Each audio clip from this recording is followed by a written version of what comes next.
I'm in a wheelchair. I've been in a wheelchair for 40 years. A lot of older men come here, but they want to find a younger woman. Oh, you're crazy. What? Hey, I'm Chad Rainey. Hi, please reintroduce yourself. Hey, I'm Chad Rainey. I live here in Cebu. Moved here a year and a half ago. Actually, October 5th, I moved to Makati, and it was kind of, I don't know, it's more like Beverly Hills, more like of the Philippines. Yeah, so I've been here. We met before. Yeah. Me and you before, and I don't know if I had a beard or not. I think you did. Tell us, like, what's changed since then? You look a little healthier. You look a little better. Yeah, what has changed for you since then? You know, funny you say that because I've been taking Relive. It's a nutritional supplement. First week of the year, I had what they call walking pneumonia. I call it rolling pneumonia because I'm in a wheelchair. I've been in a wheelchair for 40 years, so yeah. So I had walking pneumonia, and then man, I was just coughing. I thought I had COVID or didn't know what I had. I was like, man, I went to the doctors. They gave me a little thing for my cough. And I told her, I was like, look, I'm also throwing up. I'm also pooping. I was like, so I need something else. Back to the next day, I was like, look, you gave me medicine for cough. I said, I need something else. Yeah. So she gave me some other medicine. So then, the week number 2, I had a bacterial infection, which is not good here at all. I was throwing up. And then, when I was in the hospital, I had sepsis. And sepsis is very, very life-threatening. So, I got better, and then, and then week number 3, I was in the hospital. So week number 2, I was really sick. And then week number 3, I went to the hospital. 5 days in the hospital. Yep. And then I paid cash, $2,000 US, which at the US, like $25,000.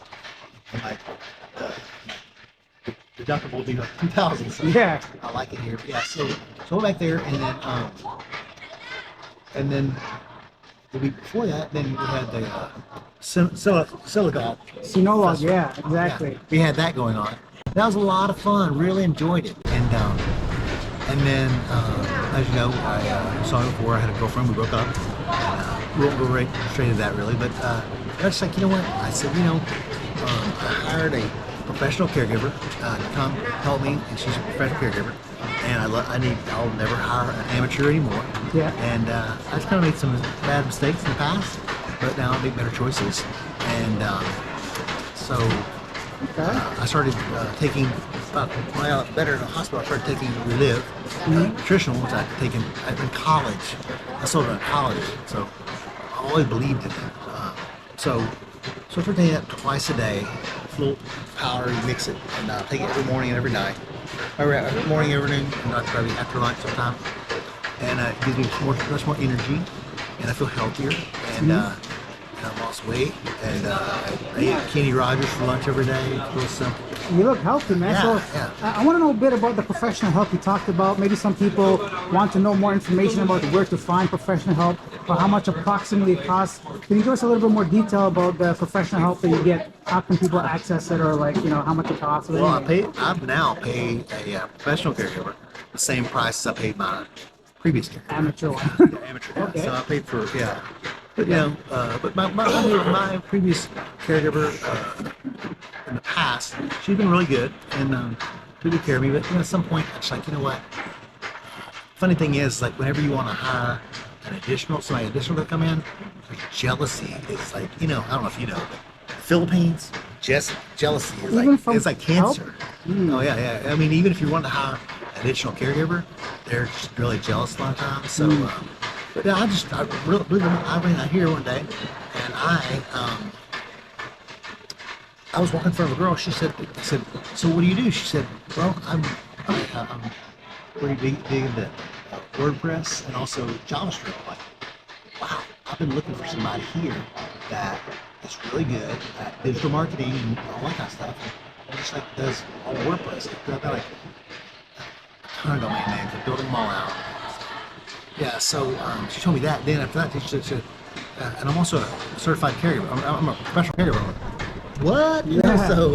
So she works for me during the week from Monday through Saturday morning. And then on the weekend, I have a girl, she comes in She wants to be a chef, so she cooks all day on Saturday and all day on Sunday. We what I call batch cooking. Yeah. And so we cook a lot of stuff on Saturday, cook a lot on Sunday, and then we put it in the freezer. That way I have dinner all week, and I eat healthier here at Kenny Rogers every day. And Nice. I take my little shake in the morning, so I'm living a better life. Life's good, man. Yeah, Sounds I'm like just it. We all have a choice in our lives. If we just make better choices, I mean, it's like life's a detour. It's Yeah. always been a detour. Okay, now you kind of briefly pointed on dating and making some mistakes. What have you learned since like the last year and a half? You know, I want to know, it's like, what is something you don't think you'll do again, or give us some advice and tips. Are you comfortable living here? Anything at all? You know, it's funny you say that because I've at a point where, you know, a lot of people, a lot of older men come here because they want to find a younger woman, but the Generation Z, it's just not the right fit for me. Yeah. I'm just gonna find somebody a little bit older. I was gonna say, yeah. Maybe 30 something, you know. I'm 54 now, so I just had my birthday a couple weeks ago. Oh, happy birthday. And so it's just, it is what it is. And, you know, every day, all we have to do is make better choices every day. One day at a time, we get a better life. It's as simple as that. So, yeah, and so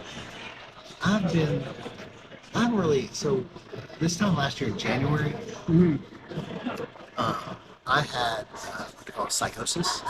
Whenever you kind of lose your mind, I had a situation where I'm sure people have had that happen. You probably know what I'm talking about. People go, "Oh, you're crazy." Judge me, whatever. Go ahead and Yeah. judge. You know. So yeah. So I was really sick, and I was drinking too much. It was on my birthday, and I went up to a bar which you probably heard of. Here in Ayala, and went up there, and I had a martini, and then two other people gave me shots of whiskey, and then I had a couple beers. Like 2 hours later, I was blown up, really drunk, and then so what happens is in my life, what I've seen is like whiskey is just not good for me at all. So I gave up alcohol since then. But when that happened, I was in the hospital, and I was in a hospital, which I would say it's a professional hospital, more like an amateur hospital, because they put me in bed, but they never turned me. Okay. They didn't return me. They tied me to bed and turned me because I kept trying to pull out my NG tube, Yeah. and I was in the hospital for 2 weeks. So when you're in bed for that long, you get a pressure sore. So the pressure sore also has been a hard deal to deal with last year. So on my shoulder, I transferred when I go to bed, I turn the right side, the Yeah. left side, 4 or 6 hours. Is that the same as bed sores? Is that what that is? Yeah, same thing. It's called a decubital ulcer. Anyway, Yeah. but it's the same thing. And so I'm in a wheelchair. I've never had a problem until a couple years ago. I had pressure sore first time 5 years ago. Yeah. And then it happened again last year. And then last year I was in a wheelchair a lot. I was kind of like inside all day, so I had to get out. So Yeah. I was all over the place in a wheelchair too much. I got a little pressure on in, but in the hospital, fix it up, take care of it. And it's already healed. And then the other one, believe it or not, it's almost totally healed. Okay. It's only 1 centimeter. So it's gone really big to really small. And my professional caregiver takes better care of me. And she has a 10-year-old daughter. That's her 10-year-old son. So I told her, listen, you work on your weekend with your son and just do WordPress or whatever you do on the weekend. And use your laptop at home. That way you can spend more time with your son. Yeah. So she's happy, and I'm happy, and I respect her, and she respects me. And That's you know, good, man. I know people that think that, you know, I came here just for sex. No, I came here because the cost of living with all of the interest rates in the U.S. a couple years ago, real estate was upside down. We had a shift in our market, and then I sold my house. Or I was going to buy the same house the third time, Yeah. so I'm not to buy it. So what happened was, then I was renting an apartment because you can't find wheelchair houses or wheelchair apartments. So I found one day. I was like, look, I live there. Then the rent went up, the inflation went up, the interest went up, the real estate market was upside down.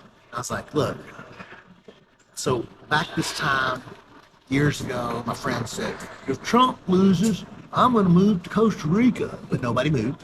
Yeah. So that time, same time, like a year and a half ago, was whenever there was a big typhoon. Yeah. And I was afraid to come here at that time. I was like, oh my gosh, I'll be flying for 14 hours from Los Angeles to the Philippines. Yeah. I was like, man, that's a long flight for some fact going straight into a typhoon. I didn't know what was going to happen. So, so instead I went to Costa Rica for 2 months. It was cool, but it just I don't speak Spanish. I want to talk to English people that speak English, and believe it or not, my caregivers. My first business called Care Choice Home Medical Spa. My caregivers, they started years ago when a long time ago, whenever they moved there, my friends graduated from CBC Hospital, Okay. and then he moved there. They recruited people from here to work there in Texarkana, and now they're selling their house and they're moving back here. So he's actually has his own dialysis centers here. Okay. So he's got a lot of things going on. And yeah, so it's just like, it's kind of funny. I run into him here at the mall every once in a while, whenever he's here in town. And I ran into him here at the mall, ran into him 2-3 times, and just could see an old friend, And Good, man. I ran into another guy at a meeting, and he was from Texarkana. And another guy over in Dumagata, he's from Texarkana. So I feel like everywhere I turn around, there's somebody else from somewhere I grew up. Small world, I guess, exactly. right? It's a small world. I have people that message me all the time saying, hey, they're looking to move overseas, living overseas. So, as you know, we all have choices in our lives. If we choose to live where we are, we can live there. If we want to,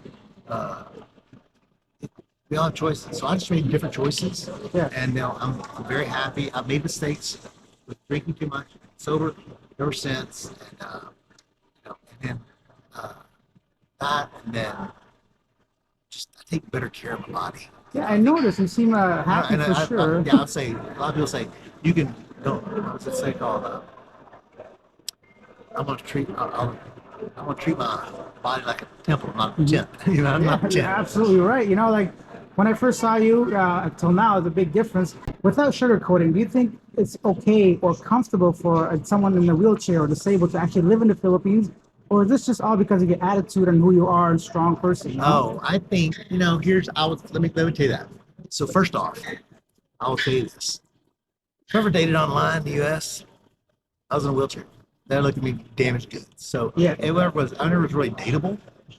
And then a couple times I did before eHarmony. eHarmony was a lot. Yeah. So someone, but I met some beautiful women. We're still friends. Actually on Facebook, we were 3 friends a few years ago. So I did that.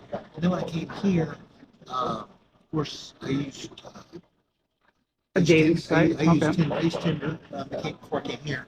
And I met people online, and a couple of people that became friends, and I think we started FaceTime and stuff like that. And I said, you know what? So we realized that look, I didn't care when I come there. So I met people. I was real nice to people. I was respectful. I wasn't here to use women. Some people do. At the same time, a lot of people that are screwing people in the U.S. out of money. Scams. That happens. That's part of the economy here. The scam economy, I guess. Yeah. So you were saying a minute ago. You said I asked you. Wheelchair. Yeah. So in a wheelchair, it is just so you know, it is not easy to live here at all. In a power wheelchair or even a manual wheelchair. I live over 2 blocks away at Milwaukee Suites. Actually, I am looking at I just looked at one condo yesterday, and that one is in alcoves. So alcoves, funny thing is, it's going to be twice as much as my condo is here. a lot of suites. It's more like a dorm, but it has a gym and a pool, and it's a lot bigger. It's like twice the size. Or if I want to, back from where I'm from, if I went back there, my rent would be twice as much. So it's kind of like I'll be paying twice as much here, but I'll be paying half as much as I do back there. Yeah. So there's kind of a Give and take. Yeah. So okay. And yeah, so I'm happy here, and I'm single, so I'm trying to I'm like not in a rush, ever get involved in relationships. I want to make sure I see. I want to. That's kind of want watch, just look, listen, and watch. I just want to. I don't take it one step at a time. I just want to rush, and so. Okay. Now, what do you say to those people that might say that, okay, these women are only showing interest in you because they want your money, because you're in a wheelchair, maybe they just want money from you? Be honest. What do you think of that? How do you respond I think to that? I think that there are truly, honestly, authentic people here, but I think that there are. Just seems like you meet people online. It's gone for the last year or so to where you meet somebody, they're like, "Yeah, I want to meet you for 5,000 pesos." I'm like, swipe. I don't pay for sex. I never have. I never will. And I have better standards, and kind of raise my bar, so to speak. Yeah. I'm just honest. I'm very truthful, and live my life here in Texas. February gets real cold. So in February, I have muscle spasms in my legs. Yeah. I have spasms falling out of my own bed before, and because for other reasons.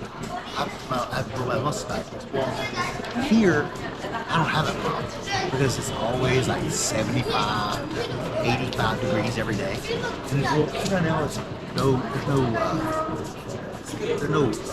clouds in the sky. It's a beautiful day, and I'm just living my best life. Do you ever regret coming here? No, not at all. I do miss my family. I do miss some friends. I miss a lot of my friends. There are a lot of friends I miss, and there are a lot of my family I miss. But it's my life, and I hope they'll come see me sometime. They're like, nobody's in a rush to come here, but I understand. It's just it's a long way to get here, and I'm very happy. But it's just I have good people I'm surrounded by, and I'm also have really good friends. I have a guy that graduated from Harvard, he's a good friend of mine. Another guy from Connecticut, good friend of mine. I have a good guy who I'm surrounded by good people, and they kind of give me feedback, insights for them. They're older guys, so they're maybe 65, 70 sometimes. And they kind of give me insights from them. So it's good to get feedback, and but I'm also surrounded by toxic people in a bar. I've been surrounded by toxic people. Foreigners or Filipinos?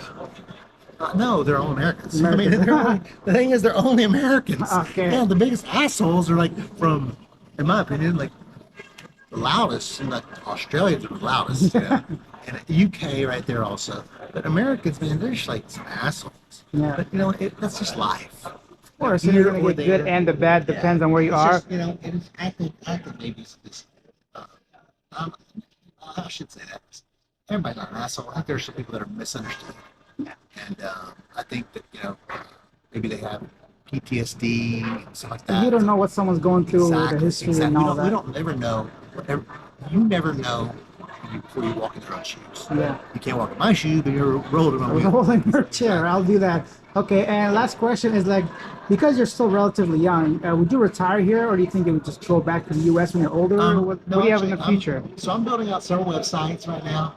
I'm working online, using Airtable database, and I'm using a couple really cool AI products that I use also for websites, and then I use ChatGPT just for idea generation. I have an idea, and I dig deeper, and I write most. I don't want to use them cut and paste. I don't use that at all. But I like the idea when I have an idea. I like to take the idea, dig deeper into it, and do pictures, fact check and stuff like that. I love my life. I work. I love my laptop. I got here at 10 o'clock this morning. I get here 10 o'clock every morning. I quit about 4 o'clock. Sometimes an hour. It's about 40 minutes away from quitting for the day. I like my life, and I just I do what I do. And I have boundaries in my life. I really. Once you look back with all the different types of trauma in our lives, and I think we realize when we screwed up, you can only, I guess, at the end of the day, it's all about our choices. Yeah. Our bad choices are my mistakes that I made, and some of them have been good, some of them have been bad. But some of them weren't mistakes at all. Some of them just were accidents. And so it was out of my control. That's why I'm in a wheelchair. I told you before. We're back on a 3-wheeler, a Honda 3-wheeler, and so that was just a bad product. But I live my life, and I like Great. I love it here, and I love seeing you around. I appreciate you doing what you're doing. I actually am doing a passport renewal, so I'm going to go somewhere else to get going in. So I'm trying to decide if I'm going to. Everybody says go to Thailand, so probably go to Thailand in next month. So yeah. Well, I wish you all the best in your future travels. Always a pleasure talking to you. Thank you so much. Thank you, man. Appreciate you. Leave your comments down below. Let me know what you think of Chad's story, his experiences, and thoughts about the Philippines. And what an inspiration. If he could do it in a wheelchair, then what is your excuse? If you want to come to the Philippines, just do it. Go ahead and make the move. If you guys want to see part 1 of that whole story of how he ended up in the wheelchair, I'm going to go ahead and include it right here, as well as in the description and in the comment section. And if you want to see the weekly news recap about the Philippines, I've moved that to the Asia Now channel. I'll go ahead and include the link to that as well. Go over there, check out that video. If you enjoyed this video, hit that subscribe button, hit that like button. I'll see you guys next time. Bye.